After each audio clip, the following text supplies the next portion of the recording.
Hello and welcome everybody. Happy New Year. Welcome to the new Centre Seminar series. We haven't sent out a program by email just yet, but I'll mention to you that our next seminar is on the 11th of February on race and racism in contemporary Africa-China relations research, approaches, controversies and reflections. That's given by Roberto Castillo, who's an assistant professor at Lingnan University in Hong Kong. But note that we'll be beginning at 1 o'clock because he'll be in Hong Kong. That'll be evening enough for him. So not our usual time of 5, but 1 p.m.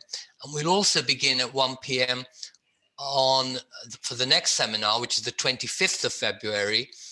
Christophe Jaffrelot of King's College London will be speaking on an issue to do with Dalits and inequality and Hindu nationalism on that day. But turning to today, I'm pleased to welcome and introduce Dr. Eleni Andreouli, who's a senior lecturer and director of research in the School of Psychology and Counseling. She's a social and political psychologist with a particular interest in national identities and citizenship. Her work integrates discursive and socio-cultural psychological approaches with citizenship studies in order to develop a transdisciplinary understanding of citizenship with a focus on everyday practice. Her research has examined construction of the European Union and how citizens make sense of Brexit as an emerging cultural object. And more recently, she's researched how citizenship is re-articulated in the context of COVID-19, which indeed is the topic for today's talk, which is entitled Citizenship under COVID-19, a social psychological analysis of the UK political discourse during the 2020 pandemic.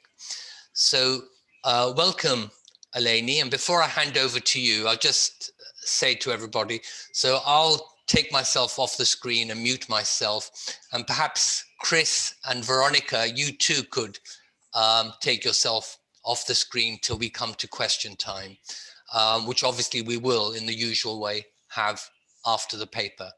Thank you. Over to you, Eleni. Okay, thank you, Tariq, and thank you everyone for coming in today. I know it's a cold January month in lockdown. I hope you'll find the talk interesting. Let me start by sharing my slides.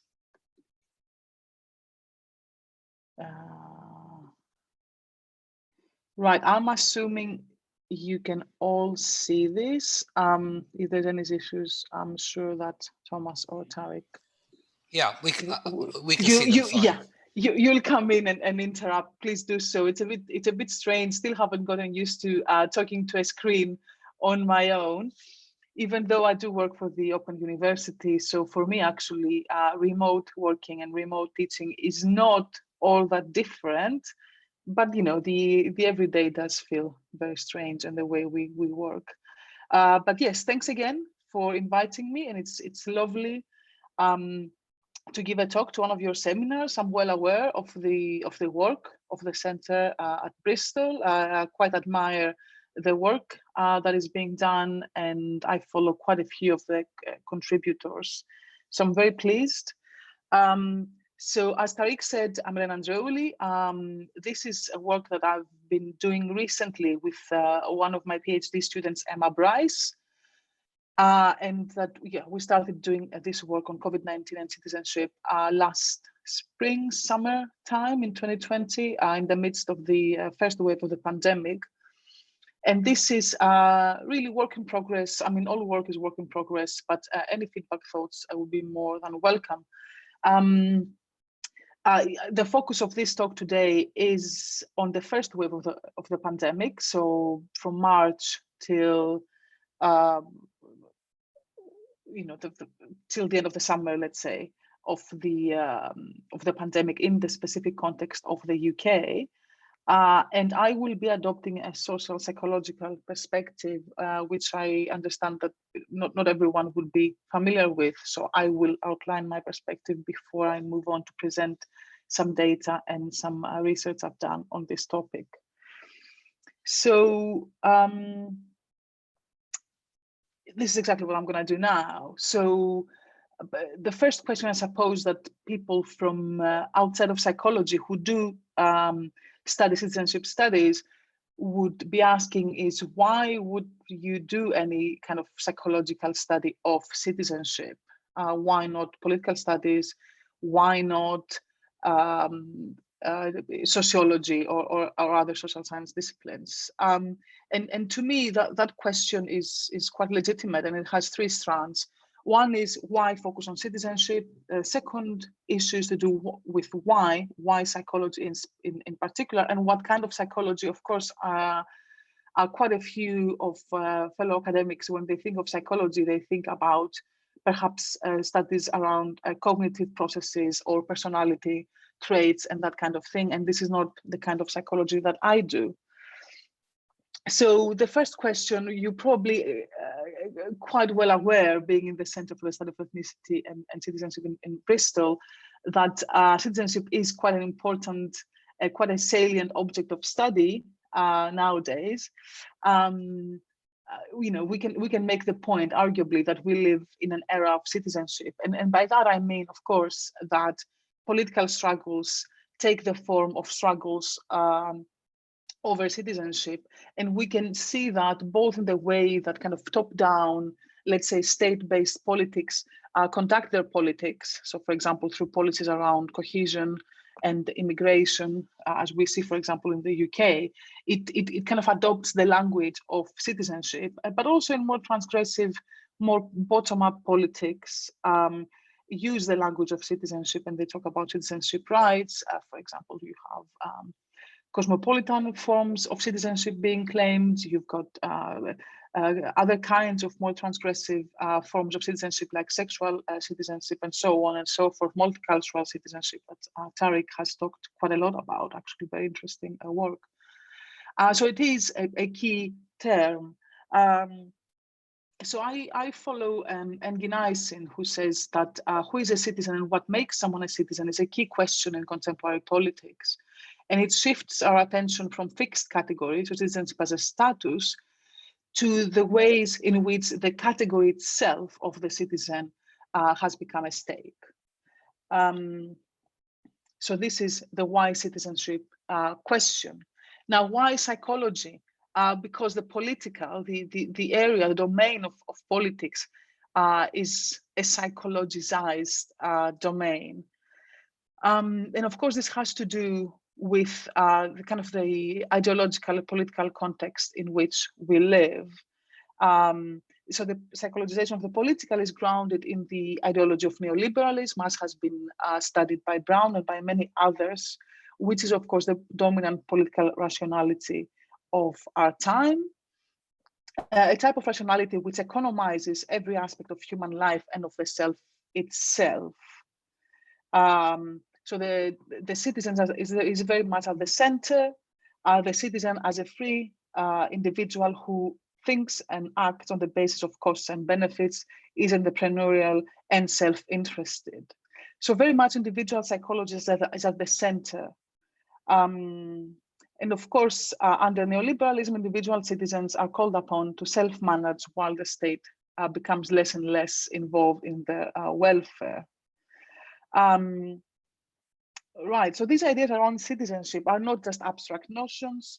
They are reflected in the ways that we live our lives and the ways that we understand ourselves and experience our lives. They are part of our everyday culture and our common sense.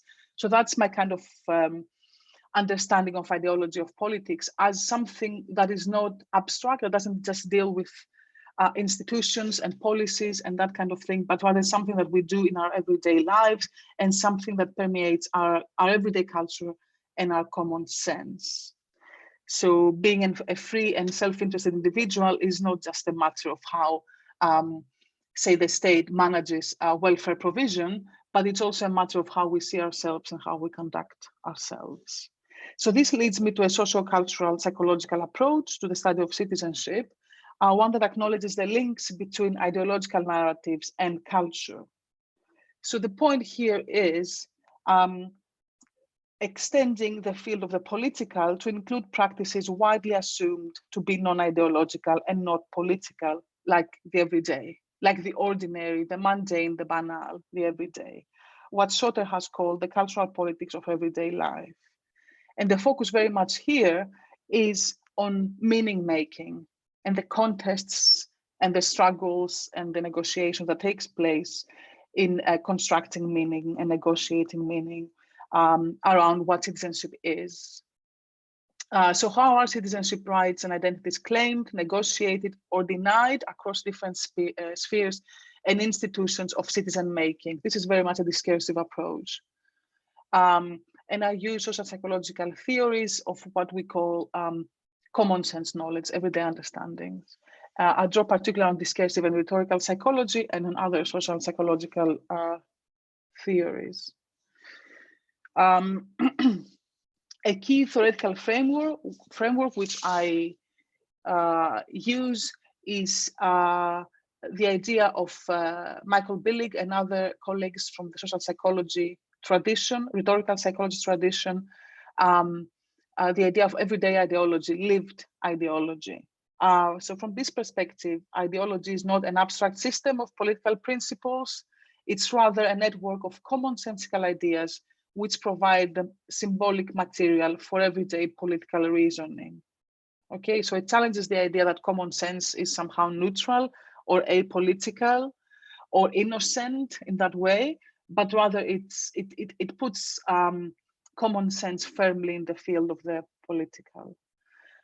Now, according to this perspective, lived ideologies, everyday ideologies are not just a kind of coherent block system of understanding the world, but rather they are dilemmatic. So they contain themes and counter themes, which can be in opposition and in tension with each other.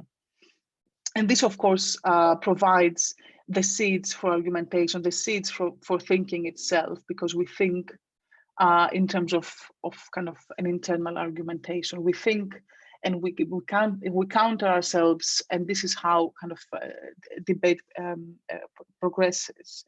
So Billig refers to the banal ideology of nationalism, and by banal, he basically means that it is part of the way that we see the world. It's taken as a given.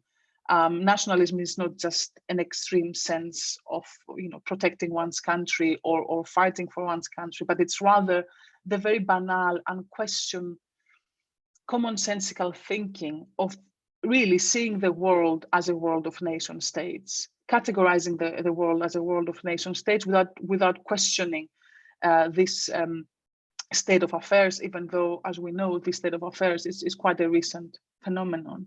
And for Billig, this is a dilemmatic ideology because it contains themes of both seeing our nation as unique, so particularizing our own nation, and themes of universalism, so seeing our nation as part of an international system of nation states. So this is kind of the way that I understand common sense thinking and the way that kind of political everyday thinking kind of how it is, how I conceptualize it. I think I'm going to skip this bit here, which is a bit of background literature in the field by social psychologists. Right, citizenship in action is the way I would describe my approach to citizenship. It refers to the processes through which political agency, in terms of both its scope, the rights and its duties, and its boundaries, is constituted. So from this perspective, citizenship should be studied as a practice, not as a status. In other words, citizenship is something that is done, not something that just is. Key question, of course, from this perspective is, as I said earlier, how do we construct individuals as citizens, and how do we construct the concept of citizenship itself? Now, citizenship making takes place in different fields of practice where rights and duties are negotiated. For example, in official practices and policies, such as citizenship law, in the ways that we enact our status as citizens to establish practices of political participation, for example, voting in elections, but also in political movements that seek to change established models of citizenship, for example, migrants movements for rights, recent Black Lives Matter movements that seek to change the very foundation of what it means to be a citizen, and who is a citizen and what kind of power they have. As well as in more mundane practices such as everyday social interactions. So the emphasis here is very much on the dynamics of constructing citizenship across different domains of practice. The focus is on action and construction. Now, what's happened to in recent, well, in the past year really, with COVID-19? I think from my perspective, and I think others would probably agree, that citizenship, the way we understand it, has become in a way unraveled. It's challenged and questioned. The foundations of what it means to be a citizen or a good citizen have changed, or they have shaken up a little bit, if not changed. So we have a great disruption, not just to the economy, to the way that we do politics. Several scholars have talked about the end of neoliberal capitalism, for example, under COVID-19. We have seen immense cultural change. So coping with COVID-19 has required normative change that alters the etiquette of citizen behavior. So for example, we have to wear a mask. Wearing a mask in public space is actually a mark of being a good citizen. Self-isolating when one has to is a mark of being a good citizen. So this has changed quite a lot from previously. And of course, the very foundations of kind of capitalism and neoliberalism have been challenged. We have boosting of welfare, public health spending. We have lots of public spending that you wouldn't see previously. The very idea of shutting down the economy that we see now in different degrees across different industries, of course, contravenes the very idea of being productive and participating in a cycle of production and consumption that good citizens under neoliberalism are expected to do. So we have quite a few changes, quite deep changes, I would say. And I think in my view, this can create kind of, these disruptive events can unravel kind of existing cultural and ideological arrangements and create the room for reimagining politics and perhaps reimagining political visions and ideological configurations. Now, similar arguments have been made for Brexit previously, the way that Brexit, for example, has changed political identities and that kind of thing, which I also studied previously. Now, how do we conceptualize emergence? I'm talking about emergent citizenship here, as you can see. This is something that we discussed in a paper from, I think it was, well, 2 years now, that we wrote with my colleagues, David Kaposi and Paul Stenner.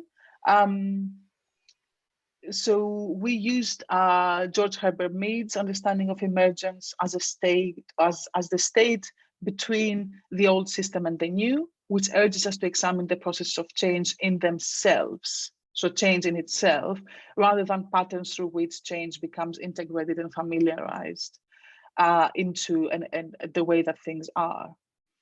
So as I've explained earlier, I'm doing this now, studying this process of change through the concept of ideological dilemmas, which foregrounds the inherent unfixity of the very processes of thinking.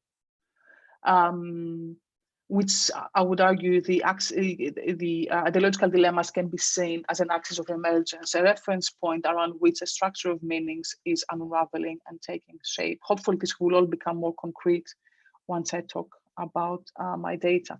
I'm talking to a screen, but if anything seems very unclear, I would hope that you would let me know. Right, let's see. Right, the present study. What have I done? My work with Emma Bryce.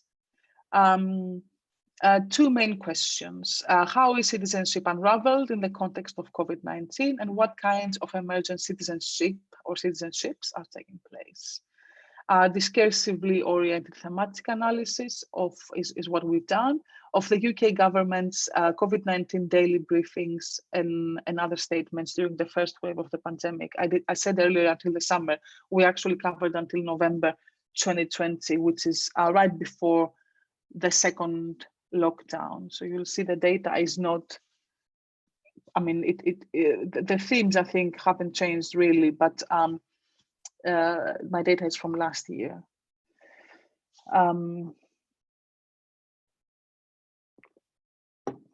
Right. So these are the key themes that I'm going to be talking about. In what follows, I'm going to be showing you some extracts from cabinet ministers and the prime minister's daily briefings. And I'm going to show you how we've explored the questions around citizenship.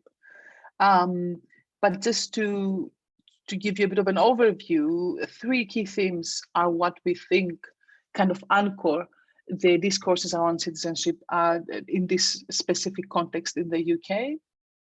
Freedom versus control, individualism versus communitarianism, and active versus passive citizenship. Now, these are all key themes in understanding of citizenship, as you would probably recognize them. So the question is, how do they become unraveled in this new kind of challenging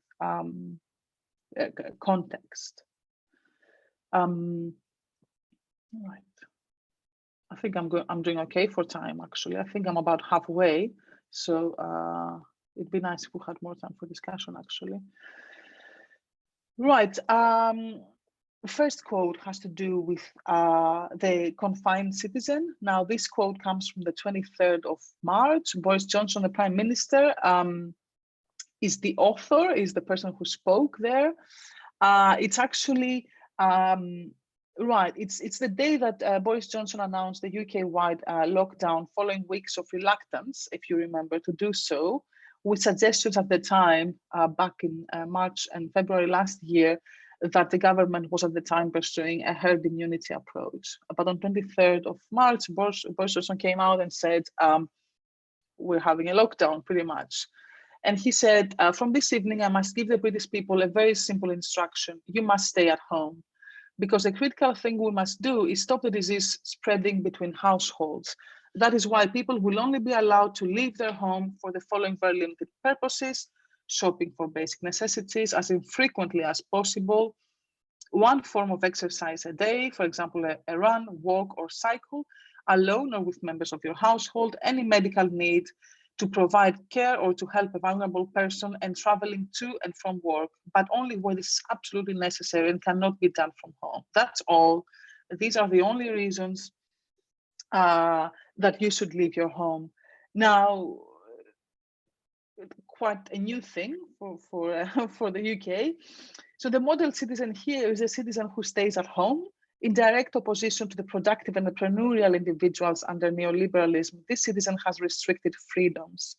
They are controlled by external authorities, the state in particular, that decides on the rules, and the police that enforces those rules for the very fundamentals of their everyday life. Where to work, how to work, and how to socially interact with others, when to go out, what reason for, and who one can meet. The citizen is therefore in a state of stasis, unproductive and passive, rather than being an active participant in the cycle of production and consumption. So this is the confined citizen. At its mirror image is the heroic citizen. This is a quote from the 9th of April from Dominic Raab. At its mirror image of the stay-at-home citizen is the heroic citizen, who is epitomized in the image of the NHS worker. So here it says, thank you to all of those who are looking after us in our time of need. The NHS workers on the front line who have treated the sick, saved lives, and tended for those who sadly could not be saved. For the doctors and nurses who have died of coronavirus whilst caring for others, we will never forget their sacrifice. We will never forget their devotion to helping others.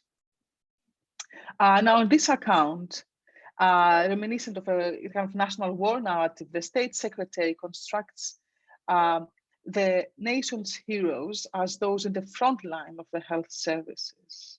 Heroic citizenship is here constructed in terms of care. Health workers look after those in need, they treat the sick, and they save lives. These citizens are not asked to stay passively at home. They are in a way overactive. They work where and when no one else can. Compared to the enforced passivity of the staying at home citizen, these citizens are extraordinary and they will not be forgotten. So such accounts, of course, as you will have noticed yourselves in your everyday, when you see the daily briefings or the briefings of the PM, in any case, not daily anymore, you would have noticed that these kinds of accounts of paying tribute to NHS staff are very, very, very common. And sometimes they extend to other so-called key workers like bus drivers, care home staff, but definitely it's epitomized in the kind of NHS doctor or nurse.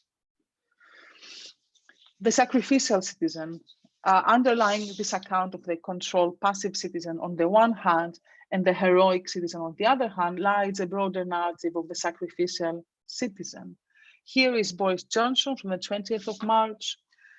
He says, I know it has been tough, I know it has been inconvenient, but these actions that we're all taking together are already helping to take the strain of our NHS. Bit by bit, day by day, by your actions, your restraint and your sacrifice, we are putting this country in a better and stronger positions where we will be able to save literally thousands of lives of people of all ages, people who don't deserve to die now, people whose lives can, must, and will be saved. And as we take those actions together, and as we make these sacrifices, we can see the impact on the real economy. Now, this is a typical exemplar of the many, many, many references to citizen sacrifice in the UK government's discourse. So as we have found in other examples in the data that we analyzed, the Prime Minister's account starts from a recognition of the difficulties that restrictions pose on citizens' lives. These are presented as sacrifices for the good of the country and for the good of the NHS in particular, which is of course a symbol of national pride. These are, in other words, national sacrifices and are requested in a spirit of national solidarity, taking actions together as a national community. The great value placed on citizen sacrifice is highlighted in this account by stressing its immense benefit to save literally thousands of lives, really the exact words of Boris Johnson. So what we might call citizenship capital is not measured in terms of its economic value, as it has been the case predominantly in terms of how much you produce and how productive a member of a society you are, really in financial terms, which is what we're used to, the norm that we're used to. It is rather measured in terms of its social value, its contribution to the life of the community as a whole. This is an other-oriented model of good citizenship. And again, it seems to be seemingly at odds with the self-contained citizen of neoliberalism. I've borrowed, I should say here that I've borrowed this term sacrificial citizenship from Wendy Brown, who has used this term to refer to the sacrifices expected of citizens during the austerity years after the 2008 financial crisis. But in this case, the sacrifice is not made for the well-being of the economy, but really for the well-being of the national community. The unfree citizen is another theme. from the 1st of May. Alok Sharma is the speaker here. And as has been alluded from the previous extracts, what is really being sacrificed is personal freedom in this account of citizenship. Here Alok Sharma says, now this disease affects us all indiscriminately. We've seen that. In recent weeks, we have had to impinge on historic liberties to protect our NHS and our loved ones. And yet our goal must be freedom. Freedom from the virus, yes, and we will not lift measures until it is safe to do so. But also we care about the restoration of social freedom and economic freedom too. Each citizen's right to do as they please. For now, we're working together to stay home. We are impinging on the freedom of all for the safety of all. So this is, although we did find some references with regards to people's duty to abide by the new rules and issues around enforcement of the new rules to stay at home and that kind of thing, these kind of references were by far fewer than talk of withheld rights. So really the weight of the discourse was the center of gravity of the discourse was more around withheld rights than duties of citizens to follow the rules. So here in this extract, whilst health is initially foregrounded as the reason for restricting freedoms, as you can see, in the second half of the extract, freedom is presented as being restricted for the sake of freedom itself.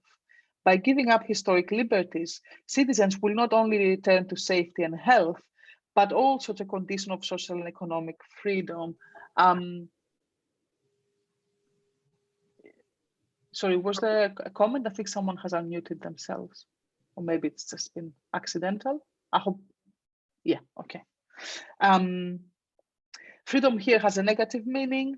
It's freedom from the intervention of the state authorities into citizens' social and economic lives. And it's also a very self-centered conception of freedom, constructed as its citizens to do as they please. And as you can see, freedom has been very, very important in this discourse. This is another extract that points to this idea of national exceptionalism that has been very, very salient in the data that has been analyzed, that we have analyzed. This is an extract from the 22nd of September from Boris Johnson.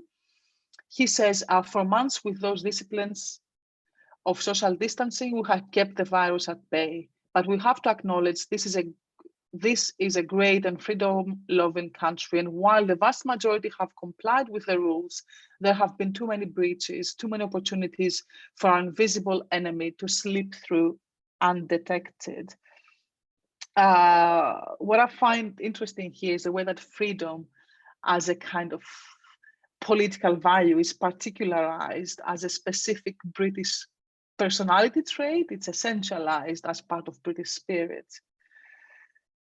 Here, the Prime Minister is announcing stricter restriction measures in the rest of his speech, following their easing during the summer months. And of course, whilst the second wave of coronavirus in the UK has been attributed to a large degree to the easing of the lockdown during the summer, as you may remember, and to the government's efforts to keep the economy going. Again, during the summer, you probably remember the Eat Out to Help Out scheme, for example.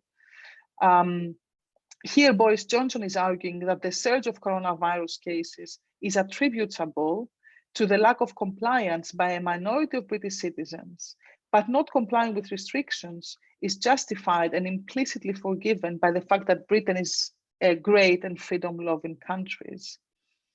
In other words, freedom-loving citizens disobeying the rules acted in a manner aligned with the spirit of Britishness. I found that quite interesting, actually.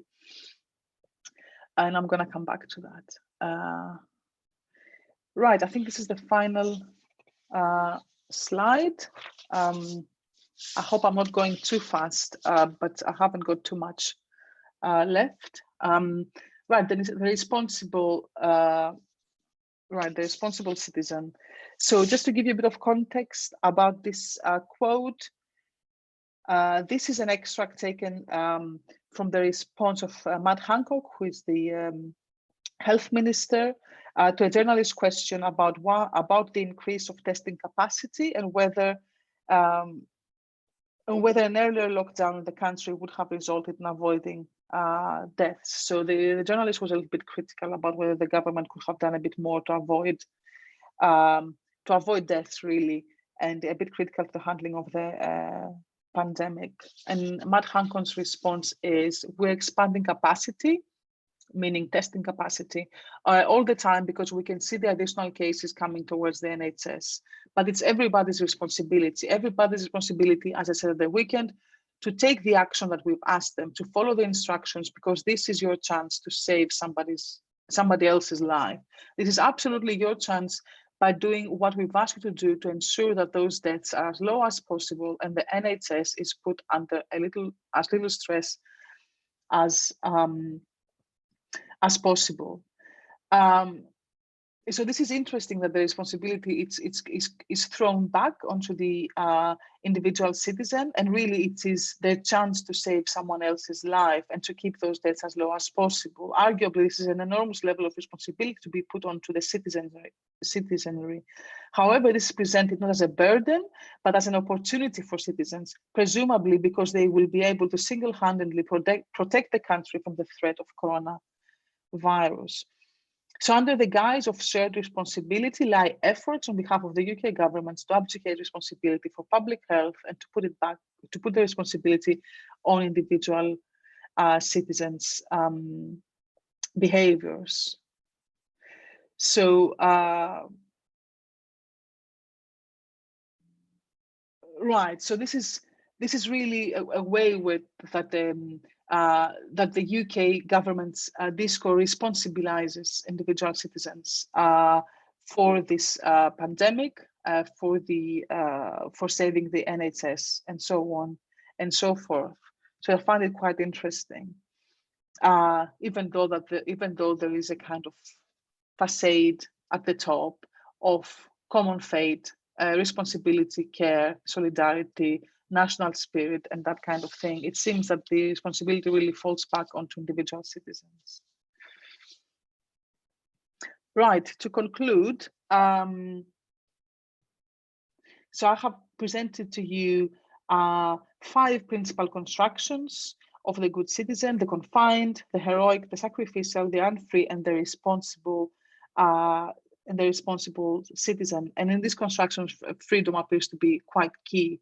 One thing that I would note is that there is complexity, open-endedness, and ambivalence in discourses of citizenship. So on the one hand, you have narratives around care, around solidarity, and on the other hand, you have a kind of ideals permeating those discourses around individualism and individual self-care. So there are points of emergence where established political values begin to unravel, for example, around freedom and what it means to be free under COVID-19. But on the other hand, kind of established values seem to persist. As I said, freedom appears to be a core emerging political fault line. So there's a tension between preserving freedom versus protecting health.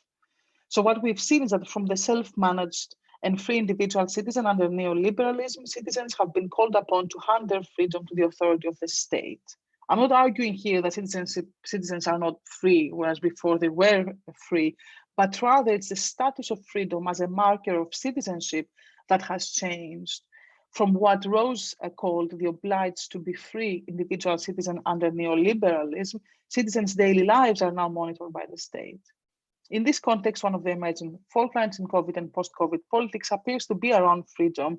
We've seen that both in Europe and the USA.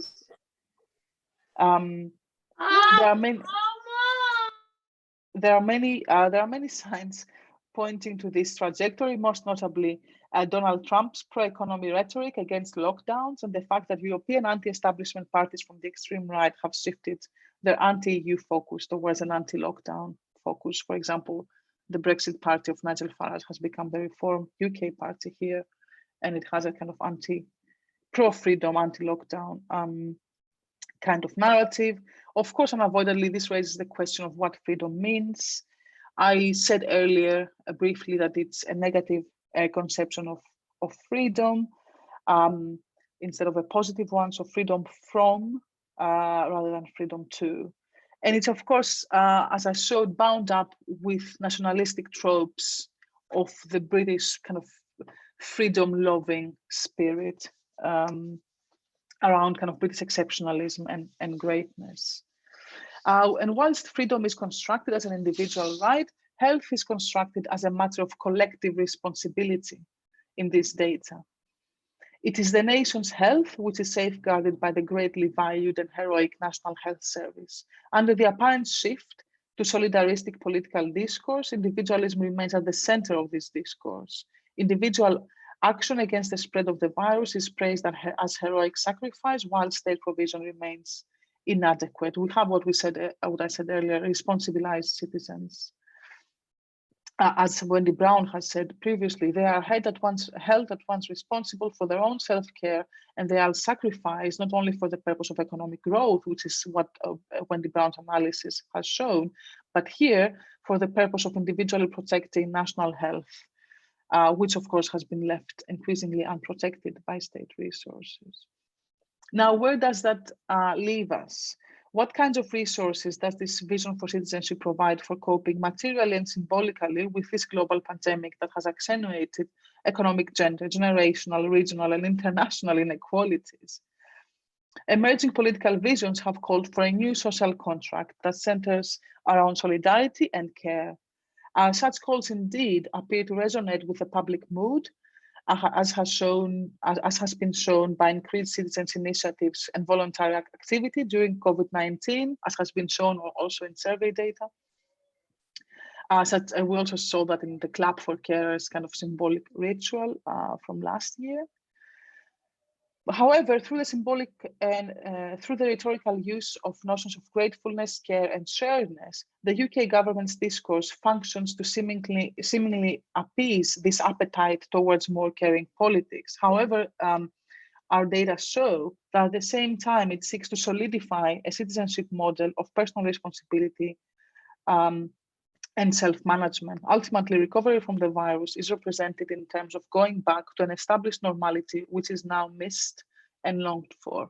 And ultimately, the way that this pans out and the way that kind of the politics, if there's going to be a new politics following this major disruption and trauma, is to do with how we conceptualize the crisis that we are under now, whether this crisis is understood as a disruption from which we need to kind of go back to the way things were, to go back to the old normal, or whether it's understood as an opportunity. And the word crisis in Greek, I don't know if some of you may be aware of that, has this kind of double meaning.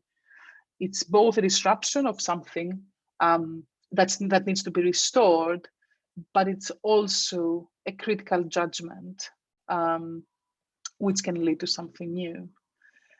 So hopefully this was clear. As I said, it's a little bit strange and uneasy to just talk in front of a laptop, but I hope it was clear enough and interesting enough. Thank you so much for your attention. Thank you. Thank you very much, Andreouli. Sorry, Eleni. Before we open it up to questions, can I just query your last point, the interpretation of the Matt Hancock quote, which you interpreted it as a form of individualization. Yes. Do you want to put the quote back up, or yes, that's exactly what I'm trying to do. Okay.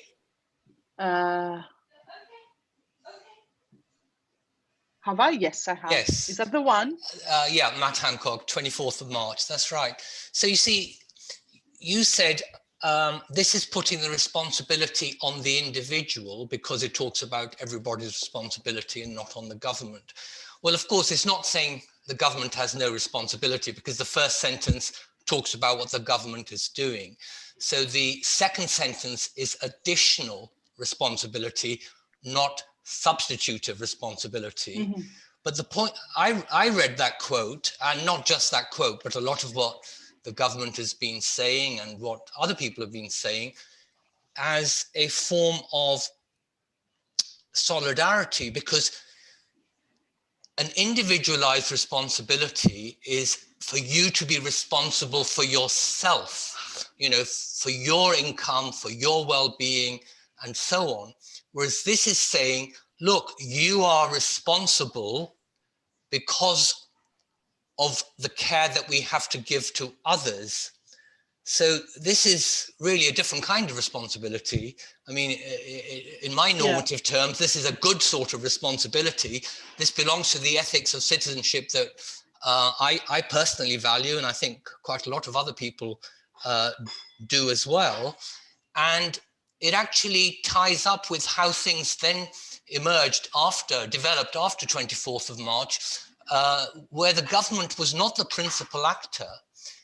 And that is the flourishing of voluntary activity and neighborhood care responsibilities, which we saw, you know, in so many different places in the country, perhaps in somewhere or other, in some respects or other, everywhere, which was a living out of this idea that I'm responsible for my neighbor and not just for myself.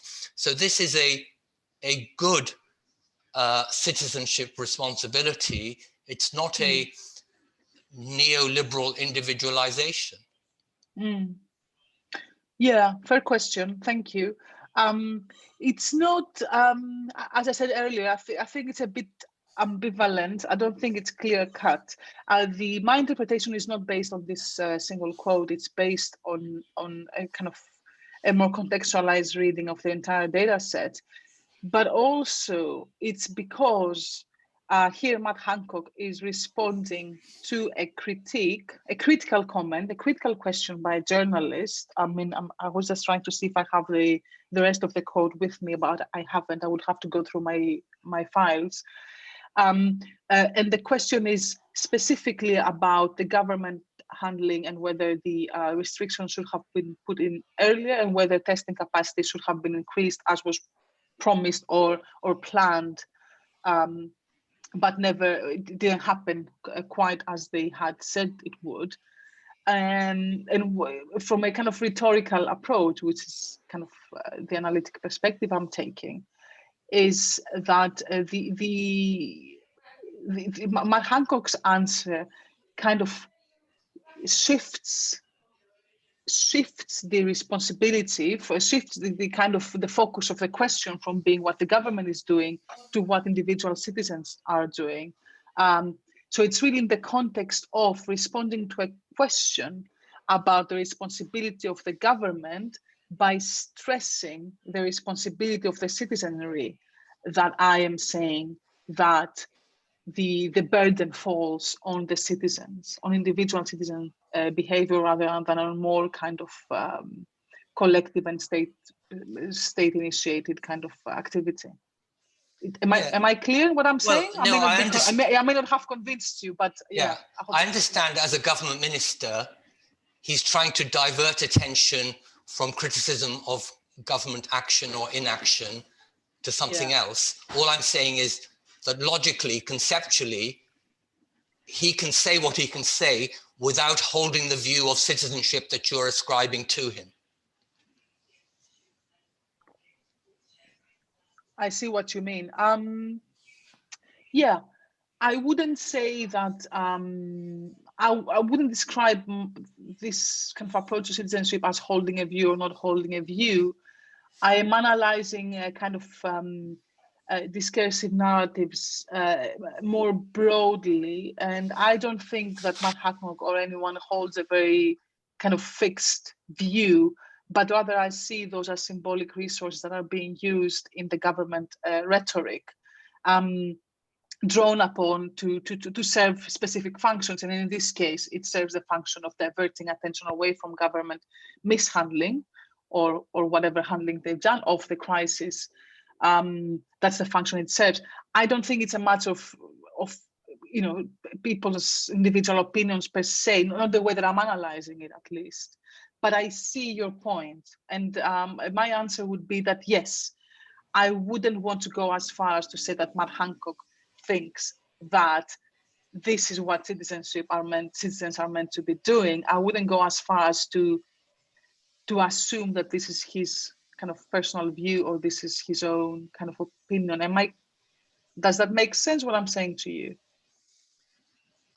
Perhaps we could just open it up to other people at this stage, and if you want to take the slides off the screen, we can do that. Let's do that as we then have a better view of where people are. So, if you'd like to. Can I just double check that I have indeed stopped sharing? Yeah, you have, Eleni, yes. So if someone would like to make a comment or ask Eleni a question, please indicate by kind of revealing yourself or sending a chat thing. So here we have, Dennis, you'd like to ask a question, and then after you, Chris can ask a question. So go ahead, Dennis. Good evening. I'd like to ask a question about the NHS COVID app, and I'd like to know your opinion about the way how this kind of tracking, I would say, changes a little bit the relationship between how the government becomes more intrusive, but at the same time, I think we should actually allow a bit of intrusion from the government for our own sake. What do you think from the point of view of your presentation, Eleni, and the approach of psychology to citizenship? What can you comment about this app? Thanks. Yeah, that's interesting. I have to say I haven't specifically looked into that as part of this study, but I do find it interesting that the way, in terms of the way it kind of re-thematizes or problematizes issues around privacy to do with regards to citizenship and what is private and what is not, and what kind of information should be shared or not with kind of state authorities. So I find that quite interesting. I do think that we kind of have to navigate. That's the thing with COVID-19, that it has affected people's lives so very deeply in things and in practices that we have taken for granted very, very much, like what is private and what is public, that those kinds of changes or government initiatives really disrupt those really kind of established understandings of what is private and what is not. Yeah, I mean, are you asking me if I agree or yeah, I mean, absolutely. I see the point of using the app and making good use of it and making sure we eradicate the virus. But for me, from my perspective, has to do with the way it alters the symbolic meanings around citizenship. And I have to say, yes, it does. I'm not sure if I've answered your question, Dennis. Is that what you were asking me? Well, I'll need to think about your answer, but yeah, I would probably agree with you that it definitely changes quite a bit of things in the way how, I don't know, like BBC yesterday showed some kind of rebels next to the Euston station who built their own camp, and I think that more people, I mean, the general population are actually less rebellious in this period of time. We just listen to what the government is saying and doing what they ask us. They comply, yeah. Yeah, it seems that the public is compliant and quite a lot. Yeah, although the messaging is a bit messed up sometimes, they're not quite sure what to comply to. But yeah. Thank you, Eleni. Chris, did you have a question, or you just come onto the screen just so we can view you? Which Chris are you talking about? Yeah, me? you, because you're the only Chris on the screen. Oh, right. Well, I didn't know that. Well, I will ask a question, yeah. I mean, I remember a quote, if not its author, and it defined nationalism as a cock crowing on its own dunghill. And I think at this particular juncture, perhaps it is an invitation to all of us to look at the nature and purpose of the state in society, and whether you take the state as being the sort of state that's been experienced in America or the sort of state that's currently operating in China. It raises very important questions. And I also remember recently reading that something like, I can't remember the exact figures, but they're near enough right, that 60+%, about 68 or 9%, I think, of people in China believe they live in a democracy, whereas only 49% of people in America believe they live in a democracy. Now, so all this poses questions about the nature of the state. And again, most politicians are very good at crowing. And just one final thing, I did contact a Dutch student today because there have been riots in the Netherlands. Isn't normally a sort of riot-happy country, if I can put it that way. But I said, well, why did these riots take place? And she said, well, you know, people are just being stupid. But I think the thing is, you know, this is a very tense, difficult time. But again, everything rests really on what we think the state is, what the state is or should be about, and how that's implemented. Over to you. That's such an interesting an insightful point, actually, and what democracy means. It's quite interesting that, yeah, majority of Chinese people, or at least Chinese citizens, think that they live in a democracy, whereas a small majority or a minority in America think that they don't. I think that's quite interesting, and it has to do with what we mean by democracy. And of course, what democracy means is not just a matter of academic debate, it's also a matter of public debate. And this, I think, it kind of, it makes me think about Brexit, not COVID-19 so much, because the pro-Brexit, some of the pro-Brexit arguments were centered around democratic sovereignty in the UK. So that was the main kind of argument against being kind of governed by the EU based on that line of argumentation, whereas from the other side of the argument, being a member of an international, let's say, coalition was a matter of really strengthening democratic principles and making sure that you know, we abide by human rights and that kind of thing. So really, I think it shows that kind of political values in themselves, and that is like kind of the discursive Billigian approach, are a matter of debate. Their actual meaning and you know, is really a matter of debate, and you can argue different ways about them. That's a very good point, actually. Yeah. Thank you for your excellent presentation. Thank you. Thank you, Eleni. I'm going to bring Professor Gina Gustafsson in a moment, but I just wanted to also let you know that there is a question in the chat box about whether your data throws any light on attitudes in the Middle East about whether people would regard the state as a savior in the Middle East. So you could, if you want to address that as well, you can, but I'll let Gina Gustafsson also present her question. So it's great that you're able to join us again, Gina. That's very good. For those of you who don't know, Gina Gustafsson is a professor at Uppsala University and is a well-known scholar on nationalism and liberal nationalism in particular. So over to you, Gina. Thank you so much. This was very, very interesting. My question is not actually about national identity or nationalism, but rather about liberty. So I look at this from a Swedish perspective, although I'm in Oxford right now.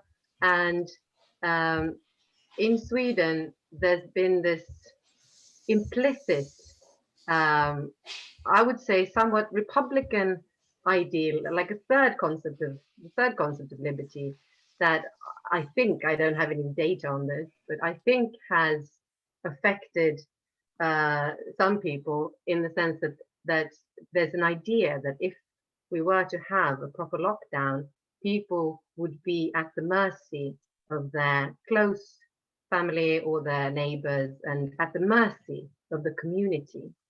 And there's a very strong strain, I would say, within the Scandinavian welfare states generally, which sees the state as a sort of liberator from this sort of domination. So people bring up battered women, but also it's not only cases of domestic violence, just the idea of spending all day long with your kids or your parents is, I mean, it's enough to drive anyone crazy.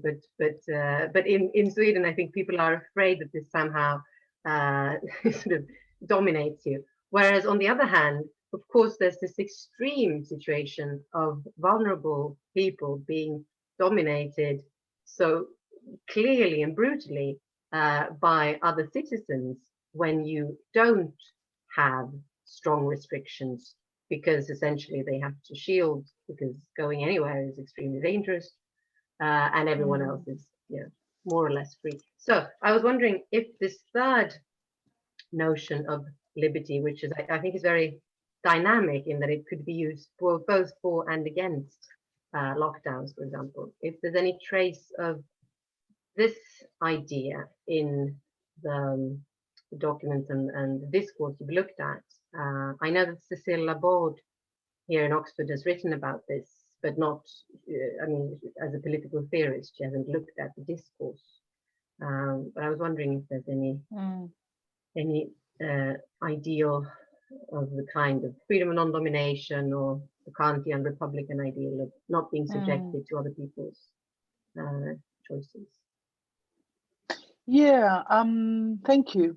Very interesting. I'm making notes as you talk. I have to say no is my answer straight away. Not in the data that I analyzed. I wasn't looking for it though. I wonder if I go back with a different set of eyes, let's say, if I would find any of that in the kind of government discourse. No, the ideas around liberty, around freedom, I mean, you know, it was discussed in terms of freedom, was this idea of not being able to do as you please, that very much, that kind of, that notion of freedom. So no, I didn't, but I see the tension of what you're describing, and it's part of the kind of more scholarly debates that are taking place around, you know, what freedom means under COVID-19, and what is or what should be our vision for freedom. How should we hold this value, this political value? How can we kind of keep holding on to it in this context? But no, I don't think I found any evidence of that. But please, if you could, I would be grateful if you would maybe in the chat box or maybe give to Tariq and he can forward to me that reference that you mentioned. I'd be very, very interested in reading that. Please do give that reference. Yeah. In terms of the question on the chat, attitudes towards the Middle East kind of state as savior because the state has imposed more severe restrictions. I mean, not in my data. It wasn't there. The only kind of, say, international comparisons that became part of the kind of the government discourse were really with Europe for the most part, and that I think has been colored by the context of Brexit through, you know, which was the kind of the political context that kind of that was the major political thing when COVID-19 struck. So any kind of international comparison or references to other countries had to do with Europe and the extent to which the UK is faring better or worse, say, compared to Italy or compared to other places. And it's interesting how those comparisons would work, because actually, and that has to do with nationalism, because you know, there were times when the UK could claim to be doing better than the rest of Europe, for example, you know, building a Nightingale hospital, or you know, or now more recently with the Oxford vaccine, and of course when it comes to death rates, the UK seems to be faring worse. So, but it's interesting how those comparisons played out in from a discursive perspective.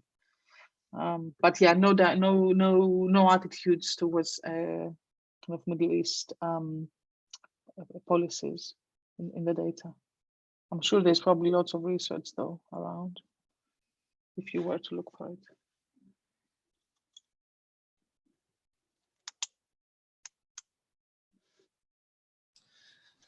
Thank you. Does someone else want to come in? I can't see anyone indicating it on the screen or in the chat box. Oh, wait a sec. Oh no, that's someone just apologizing for leaving. And Gina has actually sent you the reference, Eleni, in the chat box. Thank you very much. I can see that now. Thank you. Good. Eduardo, you've made yourself visible. Yeah. Did you have a question? Yeah, may I ask a question? Yes, please do. Okay.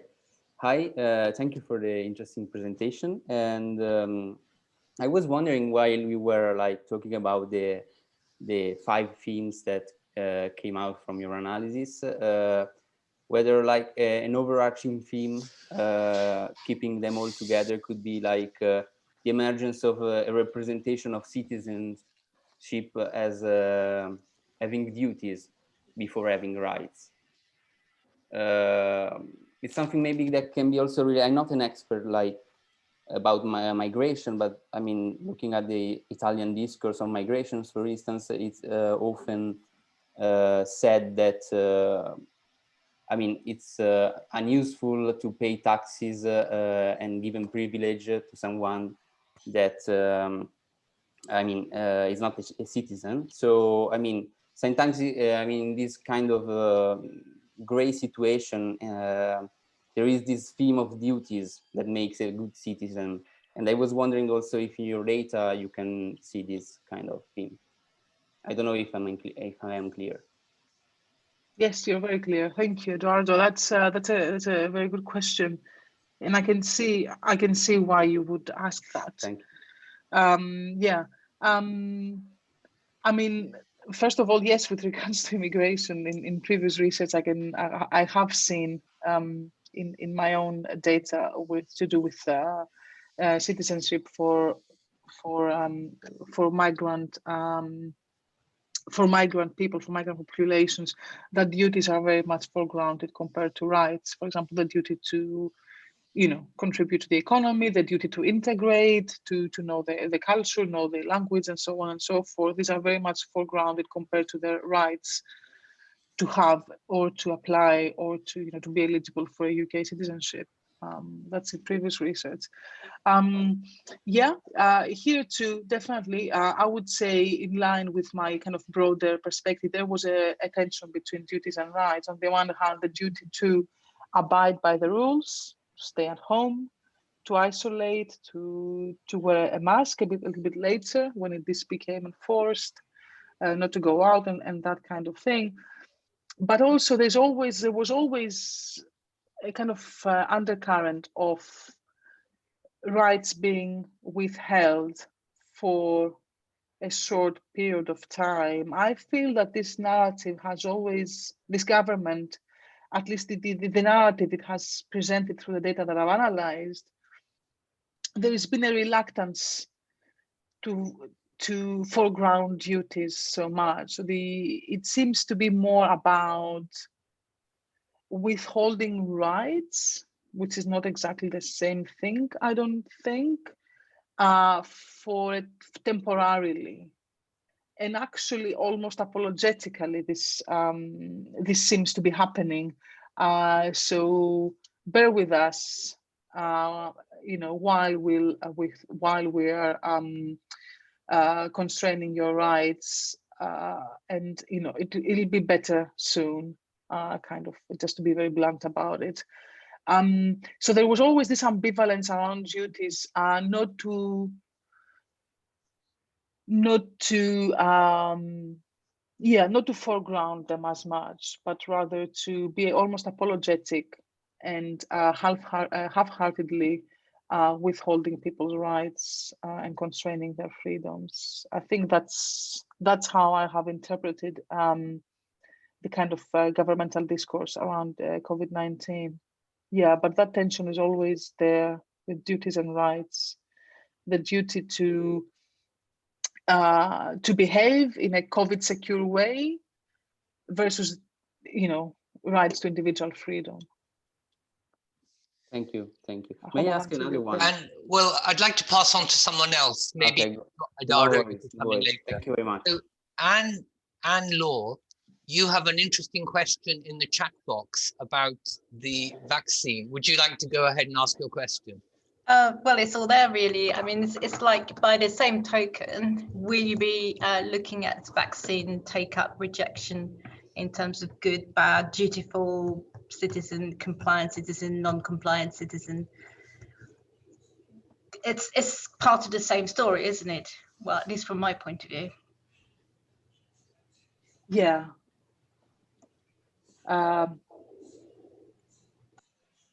Sorry, I'm making notes as you talk. I just don't want to. I'm just making notes for my own kind of just to think about later. Yeah. I would say. Sorry, did I let you finish your question, or did you have? No, I was just listening to you, and therefore I kind of, I thought this is clearly because it's the next stage, and it's happening now. So I don't know if your research is finished, or you could do a complement to it. Why not? I mean, these things happen. I mean, I got COVID, and I've got mixed feelings about getting the vaccine because I think that the message is very unclear, and I don't trust the government. That's why I put this little message earlier on to say, in response to the very first question, I don't see, we talk about the state. Are we talking about the state or are we talking about the government? I think there's a distinction between the two. Yeah, I'm talking about the government. Yeah. Yeah, well, there's a big distinction. So, and then, I don't regard either of them as being my savior. The NHS has been my savior, big time. But I do have concerns about how the vaccine is being awarded, given, attributed. Are they going to, in the end, do a mix and match, between the different vaccines they shouldn't do? But there's so many things they shouldn't be doing. If the message was a lot clearer, then I would definitely say, yep, put me up there, give it to me. So I was wondering, because we're talking about very blunt, in a way, distinctions between good, bad citizens, dutiful citizen, or non-compliant citizen. Things can be a bit more grey than that, I think. Absolutely. Yeah, absolutely. I agree with you. They can definitely be more grey. And just to confirm, I'm talking about the government discourse, not the state as an institution. I'm talking about because I've analyzed the cabinet ministers' discourse in this context. Okay, so I don't want to generalize to what the state does, or the UK state as a whole. But yeah, no, I agree. Vaccine take-up would be very interesting. I'd be very interested to study the campaign and the messaging, the political messaging around vaccination, which I haven't done. But also from what you say, it would also be very interesting to study the public, which is what I normally do. Is I do qualitative research with members of the public, different communities, different people. And as I said, my focus is on everyday. I don't usually study kind of political level discourse, but I study kind of everyday discourse of people in just everyday citizens. So I think that would be very interesting to study those kind of nuances of positioning towards the vaccine, particularly in the context of how it relates to trust or mistrust towards the government, because you're absolutely right. It relates to how the public sees the government. Yeah, you say your NHS is your savior, but not the government. I can completely understand that. but I haven't interviewed the public. But I think that would be very, very interesting around vaccination for sure. Yeah. Thank you for your comment, for your question. Thank you both. And Magda, you've made yourself visible. Is it because you have a question? Yes, I do. Thank you. Go ahead then. It's kind of related to the last question about the vaccines and the distrust, because we know that certain people trust the government less. And I think there was an article recently that East Europeans, they're less likely, for example, to be vaccinated. So I was just wondering, like, when you talked about those different categories of citizens, good citizens, heroic citizens, I don't know, unfree, are there, like, to what extent those discourses are racialized or gendered in any way, or classed maybe perhaps? I don't know if you've had any thoughts about, like, looking at your data, who are those discourses about and who are they for as well? Yeah, thank you. I hope that's clear. That's such a good question. Thank you, Magda. I have to say, the way that I've looked at this, I'm trying to think through my data now. Yeah, I didn't note distinctions of that sort, but I know that those distinctions are not the kinds of distinctions that kind of are evident necessarily, but they show in outcomes, like, for example, more ethnic minority people being vulnerable to the virus compared to ethnic majority people, for example. So, but in the way that the specific, just keep in mind, I focused on daily briefings, right, or around COVID-19. So I haven't got a huge scope of policy and practice. I have a very specific kind of a very specific set of data, and in those data, so these kind of intersections or these kind of categories of race, gender, immigration status, that kind of thing, weren't visible. They did become visible when there were questions by journalists, for example, around the immigration status of NHS staff, right? So this is when it became more when those kind of distinctions came to the fore, but they were kind of quickly shut down, and kind of, as I said, kind of attention was diverted. But I think quite obviously we can see those playing out in the outcomes of how care is being distributed, of health outcomes for different groups of people, and so on and so forth. But as I say, the data I have are quite specific. They don't cover the entirety of the government response to the virus. I mean, one would ideally, if they wanted to have a more comprehensive view, ideally would analyze a bigger range of the specific policies, legislation that was enforced and that was passed through parliament and so on. Right? The data I have are more restricted.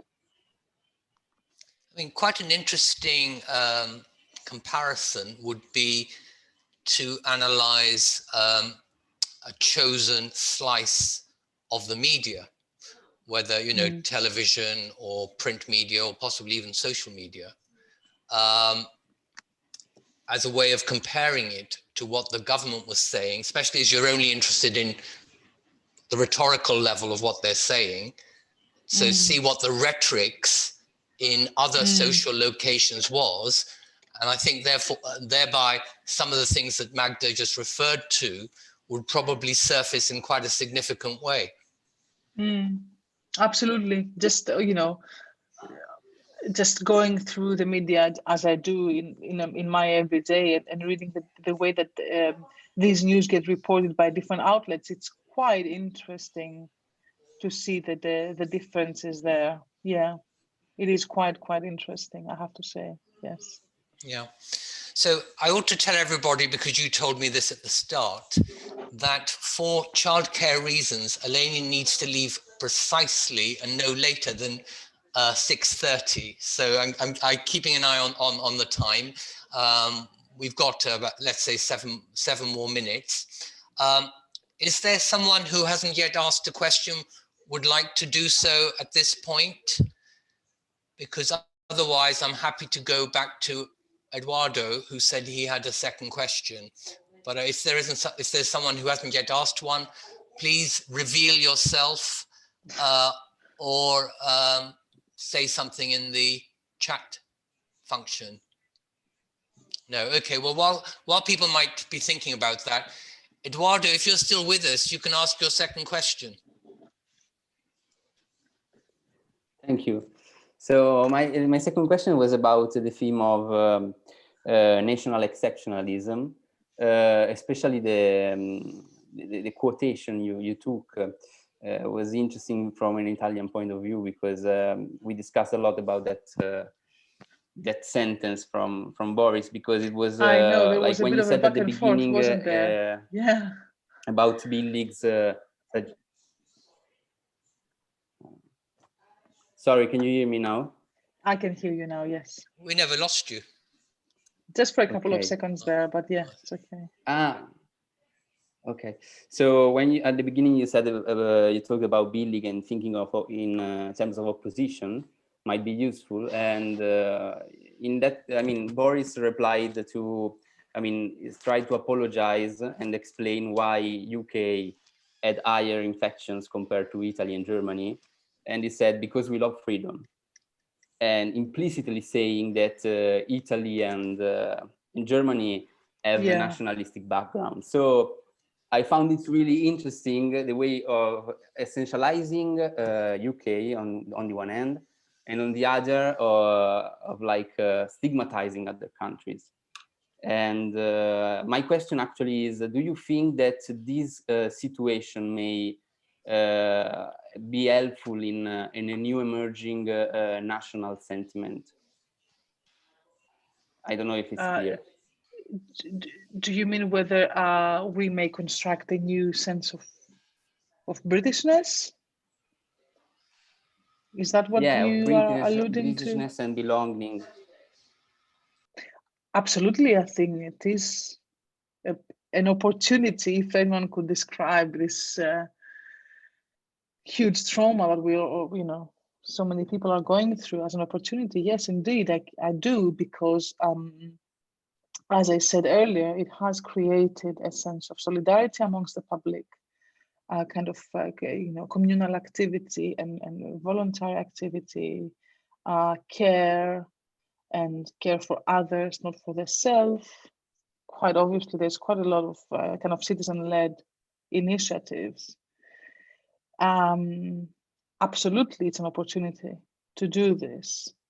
Of course, the specific the specific case of the freedom-loving Brits versus the German and Italian kind of non-freedom-loving is not something that that would nurture that kind of a new sense of you know, a new vision for Britishness. This is rather a very kind of backward-looking British exceptionalism kind of trope that has been going around for a long time in constructions of Britishness, and that's very much part of it. This kind of freedom-loving, tolerant Brit who somehow is superior from their European neighbors because they are so free and so, you know, democratic or whatever. These are kinds of things that you would read about in analysis of Britishness from very different contexts. But yeah, I found that very interesting, and I was very surprised that it took place out in the open, just really kind of insinuating of the Italians and the Germans, and kind of, you know, really pointing to their past with the World War, that they are not freedom-loving, and kind of making that indirect comparison.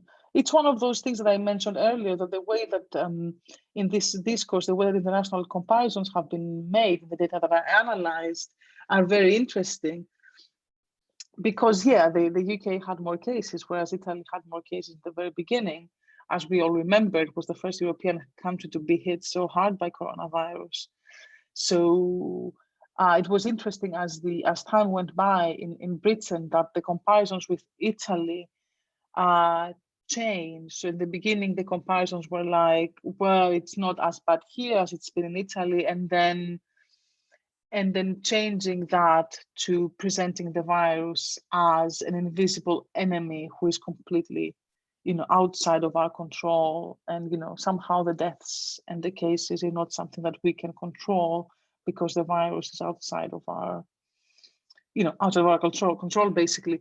So, yeah, and then that quote about freedom in Britain, I think it's a very, yeah, I think it's quite peculiar and really telling of the kind of vision for Britishness that this discourse alludes to. It's quite telling, I think.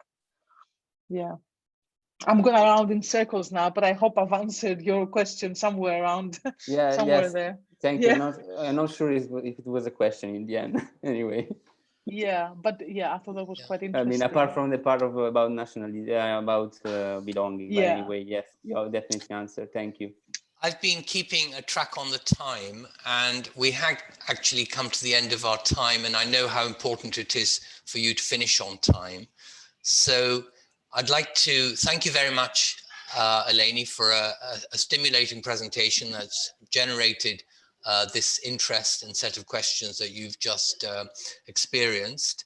And to everyone else, I would like to say, I hope to see you again at least the next two seminars that have been already organized. As I said to you, they're both at 1 p.m., not our usual 5 p.m., and they're on Thursday the 11th and Thursday the 25th. And for those of you who attend the brown bag lunches, I'll also be organizing one or two of those this term.